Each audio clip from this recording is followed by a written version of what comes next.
एक गांव में दो दोस्त होते थे और उनका काम था कि वो कुछ नहीं करते थे पूरा दिन। ऐसे बहुत सारे लोग होते हैं, बैठे रहते थे अपना मजे से। अब बैठे बैठे उन्होंने देखा कि जो गांव की औरतें हैं वो पानी का जो मटका होता है वो भर करके जाती हैं 1 किलोमीटर दूर, धीरे धीरे धीरे धीरे, और वहां से पानी भर के लाती हैं। क्यों? क्योंकि उस गांव में सूखा था, उस गांव में पानी नहीं था, तो एक दूर नदी में जाना पड़ता था पानी लेने के लिए, 1-1.5 किलोमीटर दूर। तो वो जाती हैं, पानी लेकर के आती है, दिन के 2 चक्कर लगाती है, फिर भी शाम तक आवाज आती है, अरे पानी खत्म हो गया, पानी खत्म हो गया, पानी खत्म हो गया। मतलब पानी जितना भी ले हो कम पड़ जाता है। तो उन्होंने आइडिया लगाया, उन्होंने कहा यार एक काम करते हैं, इनके बिहाफ पर हम जाएंगे मटका लेकर के और 25-25 पैसे लेंगे गांव वालों से। हम कहेंगे ठीक है हम गांव जाएंगे और लेके आएंगे मटका। कहते बढ़िया यार, चल करते हैं, खाली बैठे हैं, इससे अच्छा कुछ तो कर लेते हैं। अब वो करना शुरू कर देते हैं, काम चल पड़ता है क्योंकि लोगों की जरूरत थी। लोगों ने उनको 25-25 पैसे देना शुरू किया और उन्होंने मटके लाने शुरू करे। शुरू में 5 मटके लाए, फिर 10 लाए, फिर 20 लाए, दिन में 40-40 मटके लाने लग गए। ऐसे ही करते करते करते करते मटके लाते लाते 10 साल निकल गए। 10 साल बाद उनका जो एक दोस्त था जिसने बोला था कि यार कुछ करते हैं, उसने कहा कि भाई ऐसे कब तक चलेगा, मैं रोज सुबह जाता हूं और रात तक हम मटके धोते रहते हैं। आज तो हमारे पैरों में दम है, घुटनों में दम है, आज हम कर पा रहे हैं, कल को मैं बीमार पड़ गया, कुछ हो गया तो मेरे घर का चूल्हा कहां से जलेगा। दूसरे दोस्त ने कहा अरे शांति से बैठना यार, मजे तो आ रहे हैं, क्या जरूरत है तेरे को पंगे लेने की। जैसे आप लोगों के साथ भी बहुत बार हुआ होगा, आपने कहा होगा कुछ करते हैं यार, अपने किसी दोस्त को जाकर चल हट।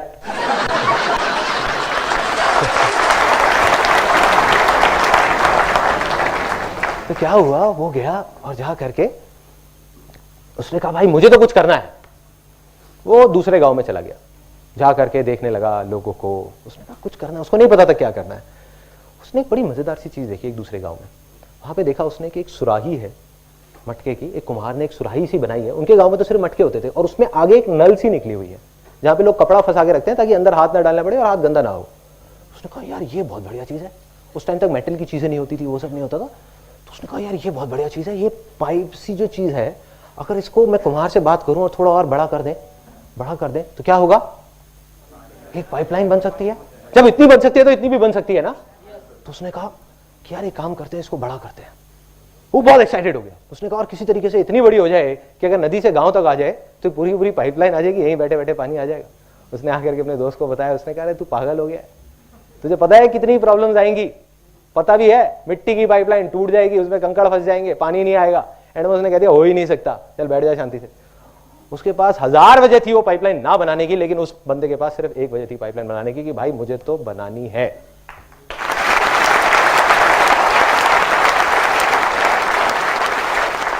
उसने पाइपलाइन पे काम शुरू कर दिया। प्रॉब्लम्स आई, ऐसा नहीं है कि प्रॉब्लम्स नहीं आई, सबको आती है। प्रॉब्लम्स आई लेकिन पाइपलाइन बनके तैयार हो गई 3 महीने बाद। और जब पाइपलाइन तैयार हुई तो क्या हुआ, पानी आने लग गया वहां से। ये साइंटिफिक बात किसने बताई? Excellent, technical. I am sure आपने इंजीनियरिंग या कुछ कर रखा होगा। तो वहां से पानी आने लगा, पानी आया उस पाइपलाइन से। और जैसे ही पानी आया, उसका जो दूसरा दोस्त था वो अगले ही दिन, 10 दिन नहीं लगे, उसके अगले ही दिन अनएम्प्लॉयड हो गया। क्यों? क्योंकि वो 25 पैसे का मटका अब उसने 10 पैसे का देना शुरू कर दिया। क्योंकि अब तो पाइपलाइन लग गई, दिन के 100 मटके भी दे सकते हैं, 1000 भी दे सकते हैं, 10,000 भी दे सकते हैं। और जैसे ही ये पाइपलाइन लगी और गांव के लोग भी आने लग गए उसके पास, कहते यार हमारे भी गांव में एक पाइपलाइन लगा दो, हमारे भी गांव में पाइपलाइन लगा दो, हमारे भी गांव में पाइपलाइन लगा दो। धीरे धीरे वो आदमी देखते ही देखते सिर्फ उस गांव का नहीं, उस कस्बे का नहीं, दूर दूर तक के सारे गांव में का सबसे अमीर लोगों में से एक आदमी बन गया।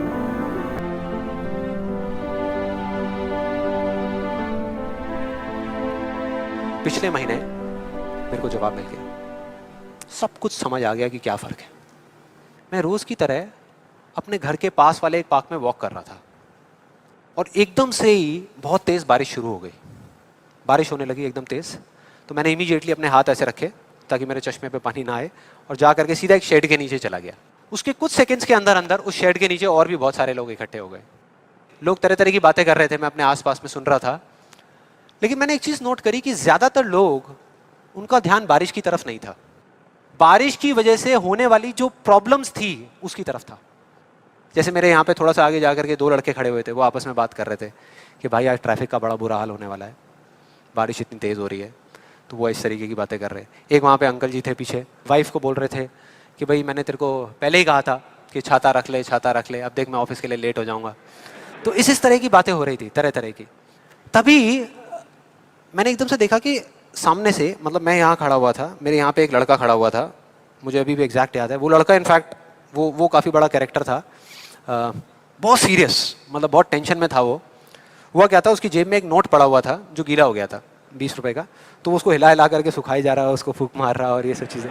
तो मैं पहले, मेरा ध्यान उसकी तरफ था, फिर मैंने जैसे ही उधर देखा तो उधर से एक आदमी आ रहा था शेड की तरफ। उसका भी एक हाथ ऐसे था, लेकिन दूसरे हाथ से उसने अपनी बच्ची का हाथ पकड़ा हुआ था, छोटी सी बच्ची, 4-5 साल की, बड़ी प्यारी बच्ची। फर्क ये था कि उस बच्ची का हाथ ऐसे नहीं था, उसका हाथ ऐसे था, ऐसे था। और वो बच्ची बड़ी प्यारी प्यारी हरकतें कर रही थी। मैंने देखा वहां से, ऐसे उसका हाथ था, बार बार उस पर पानी की बूंदें गिर रही, वो इकट्ठा कर रही और पी रही, इकट्ठा कर रही और पी रही, इकट्ठा कर रही और पी रही। तो जैसे ही वो शेड के पास आए, मैं थोड़ा सा साइड हो गया। तो इधर वो मेरे नोट सुखाने की मशीन थी, इधर मैं सोच रहा था अपने भी नोट निकाल के दे दूं, भाई ये भी सुखा दे।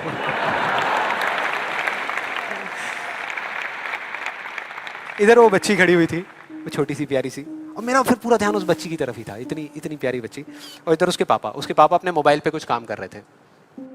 वो बच्ची को अभी भी चैन नहीं आया, शेड के नीचे आ गई, लेकिन अभी भी बार बार अपना हाथ बाहर निकाल के, एक हाथ से पापा को पकड़ा हुआ डर रही, दूसरे हाथ से ऐसे बाहर निकाल के बार बार पानी भर रही और पी रही। कभी पानी भर रही, अपने मुंह पे फेंक रही। फिर थोड़ी देर बाद पता नहीं उसके मन में क्या आया, उसने अपने पापा से पूछा कि पापा, ये बारिश रोज क्यों नहीं होती? बड़ा अजीब सा क्वेश्चन था। उसके पापा ने कहा, वो अपने मोबाइल पे लगे हुए थे, हाँ बेटा होगी होगी, रोज होगी, रोज होगी, रोज होगी। वो बच्ची फिर अपने खेल में लग गई। फिर थोड़ी देर बाद पता नहीं क्यों उसने दोबारा से पूछा अपने पापा से, बताओ ना पापा, रोज क्यों नहीं होती? इस बार उसको कोई जवाब नहीं मिला, लेकिन मुझे मिल गया। मुझे सब कुछ समझ आ गया कि क्या वो वजह है, क्या फर्क होता है उन लोगों में जो खुद के सबसे अच्छे दोस्त होते हैं और खुद के सबसे अच्छे दुश्मन होते हैं। क्या फर्क है उन दोनों लोगों में? देखो बहुत सिंपल है। जब बारिश होती है आसमान से, हम सबके ऊपर होती है, क्या एक जैसे होती है या अलग अलग तरीके से होती है? एक जैसे होती है, कोई पार्शियलिटी नहीं करती। आप अमीर हो, गरीब हो, काले हो, गोरे हो, बच्चे हो, बड़े हो, कोई फर्क करती है क्या बारिश? नहीं करती, सब पे एक जैसी होती है। बिल्कुल उसी तरह से वो शक्ति, वो एनर्जी जिससे पूरी दुनिया चल रही है, जिससे अभी, अगर आप अभी फील करने की कोशिश करो, आपकी सांसें चल रही है, मेरी सांसें चल रही है। जिस शक्ति में इतनी ताकत है कि अगर वो चाहे तो एक सेकंड भी नहीं लगेगा, इस पूरी दुनिया को खत्म कर सकती है, और एक सेकंड के 1 करोड़वें हिस्से में इस दुनिया को दोबारा से बना भी सकती है। उसको आप साइंटिफिकली चाहे एनर्जी का नाम दे दो, चाहे स्पिरिचुअली भगवान कहो, आत्मा कहो, परमात्मा कहो, कुछ भी कहते रहो, उससे कोई फर्क नहीं पड़ता। और बिल्कुल उस बारिश की तरह उस शक्ति की भी बारिश हम सब पर होती रहती है, उस एनर्जी की भी बारिश होती रहती है, और सब पर एक जैसे होती है। फिर चाहे आप अमिताभ बच्चन हो, बिल गेट्स हो, कोई भी हो, कोई फर्क नहीं पड़ता। आप इस स्टेज पे खड़े हो या वहां बैठे हो, कोई फर्क नहीं पड़ता। तो फर्क क्या है? देखो बहुत सिंपल है, वही फर्क जो उस बारिश में था, जो मैंने नोट किया उस बच्ची के बीच में और औरों के बीच में। कुछ लोगों का हाथ ऐसे होता है और कुछ का ऐसे होता है, यही फर्क है।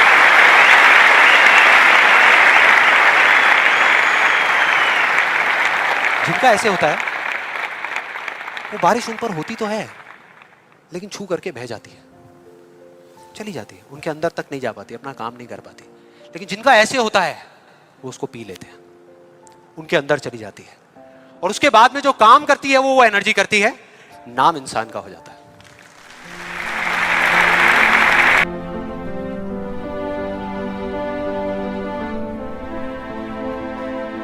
ये कहानी है 2 बच्चों की जो एक गांव में रहते थे। उनमें से एक 6 साल का था और एक 10 साल का। दोनों बहुत अच्छे दोस्त थे, बिल्कुल शोले के जय और वीरू जैसे। दोनों हमेशा साथ साथ रहते, साथ साथ खेलते, साथ साथ खाते पीते, साथ साथ नहाते धोते, नहीं धोते नहीं, ये थोड़ा ज्यादा हो गया।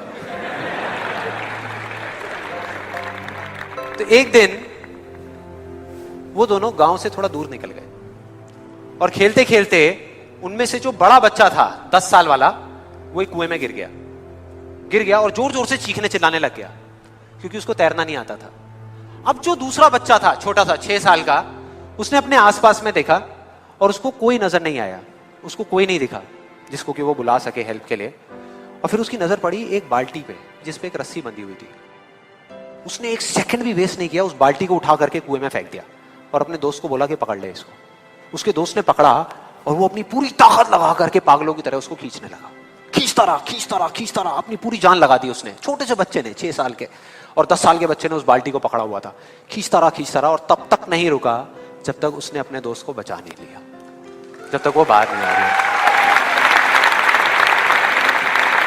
अब यहां तक तो ठीक था, यहां तक तो ये कहानी समझ आती है। लेकिन हुआ क्या कि जैसे ही ये 2 बच्चे जब दोनों एक हो गए, जब बाहर आए और आकर के गले मिल रहे, रो रहे और खुश हो रहे, एक तरफ से उनको डर भी लग रहा था। डर था कि अब गांव जाएंगे तो बहुत पिटाई होगी जब उनको बताएंगे कि ऐसे हम कुएं में गिर गए और ये सब चीजें हुई। लेकिन मजे की बात, ऐसा कुछ भी नहीं हुआ। वो जब गांव गए और जा करके उन्होंने अपने घर वालों को बताया, बाकी गांव वालों को बताया, तो किसी ने विश्वास नहीं किया, पूरे गांव वालों ने। और वो अपनी जगह बिल्कुल ठीक थे, क्योंकि उस बच्चे में इतनी ताकत भी नहीं थी कि वो एक बाल्टी पानी से भरी हुई वो उठा सके। तो इतने बड़े बच्चे को इतनी ऊपर खींचना तो बहुत दूर की बात है। लेकिन एक आदमी था उस गांव में, उसने विश्वास कर लिया। उनको सब रहीम चाचा कहते थे, उस गांव के सबसे समझदार बुजुर्गों में से एक। और सबको लगा कि यार ये कभी झूठ नहीं बोलते, अगर ये कह रहे हैं तो जरूर कोई ना कोई बात होगी, कोई ना कोई वजह होगी जिस वजह से ऐसा कह रहे हैं। और फिर सारे गांव वाले इकट्ठे होकर के उनके पास में गए और जाकर के बोले कि देखो जी, हमें तो कुछ समझ आ नहीं रहा, आप ही बता दो कि ऐसा कैसे हो सकता है। तो उनको हंसी आ गई। वो बोले कि यार इसमें मैं क्या बताऊं, वो बच्चा बता तो रहा है उसने कैसे किया। बाल्टी को उठा करके कुएं में फेंका, उसके दोस्त ने बाल्टी को पकड़ा, उसने रस्सी को खींचा और अपने दोस्त को बचा लिया। तो आपको पता तो है उसने कैसे किया, बच्चा बता तो रहा है, इसमें मैं क्या बताऊं। तो सारे गांव वाले उनकी शक्ल देख रहे। फिर कुछ देर बाद वो बोले कि सवाल ये नहीं है कि वो छोटा सा बच्चा ये कैसे कर पाया, सवाल ये है कि वो ये क्यों कर पाया, कि उसके अंदर इतनी ताकत कहां से आई है। और बोले इसका सिर्फ एक जवाब है, सिर्फ एक, कि जिस वक्त उस बच्चे ने ये किया, उस टाइम पे उस जगह पर दूर दूर तक कोई नहीं था उस बच्चे को ये बताने वाला कि तू ये नहीं कर सकता।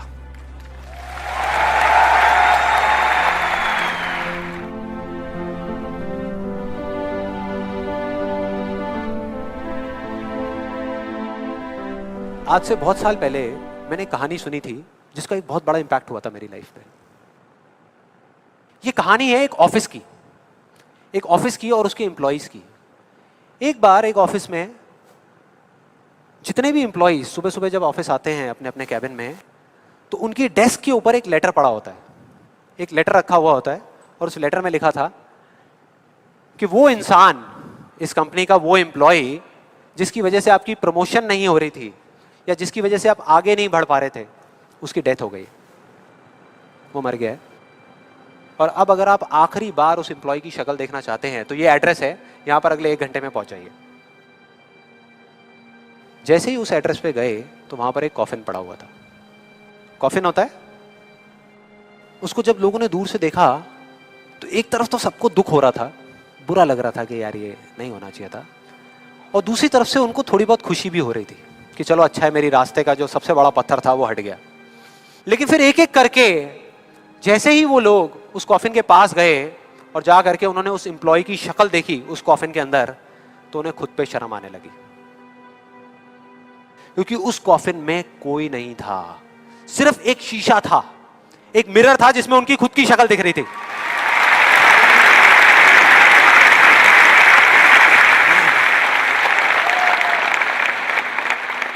हम सब भी तो यही करते हैं अपनी लाइफ में कि सारा ब्लेम उठा करके किसी सिचुएशन पे डाल दिया, किसी और इंसान पे डाल दिया, सब जगह डाल दिया सिवाय एक इंसान के, खुद पे।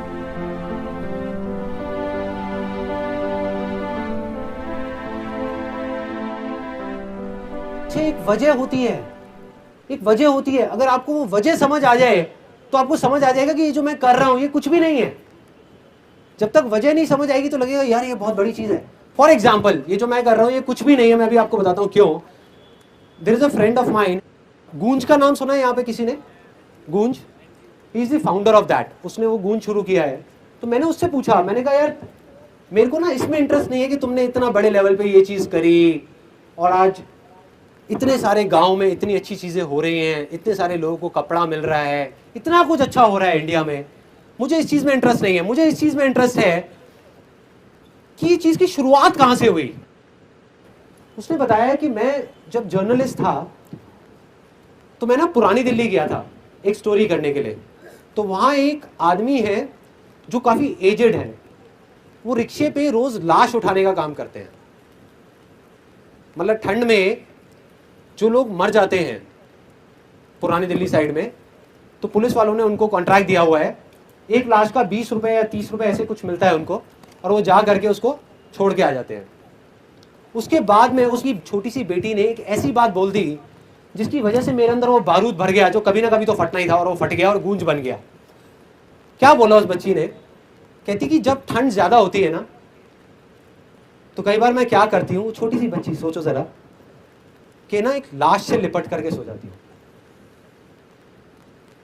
एक लाश से लिपट करके सो जाती हूँ, क्योंकि कम से कम वो लात नहीं मारती, वो मारती नहीं है पलट करके। और ये सच्ची कहानी है। मतलब हम यहाँ पर, हमें नहीं पता कि कैसे कैसे लोग क्या क्या टाइम देख रहे हैं, क्या क्या कर रहे हैं, बस सोचो वो बंदा जिसने उस बच्ची को देखा ये करते हुए, जिसने उस बच्ची की ये बात सुनी, उस बच्ची की आंखों में देखा या उस आदमी की आंखों में देखा या वो इतनी सारी लाशों को देखा, तो उसके ऊपर क्या बीती होगी। और फिर उसने जो किया, क्या वो आपको बड़ी चीज लगती है ये देखने के बाद में?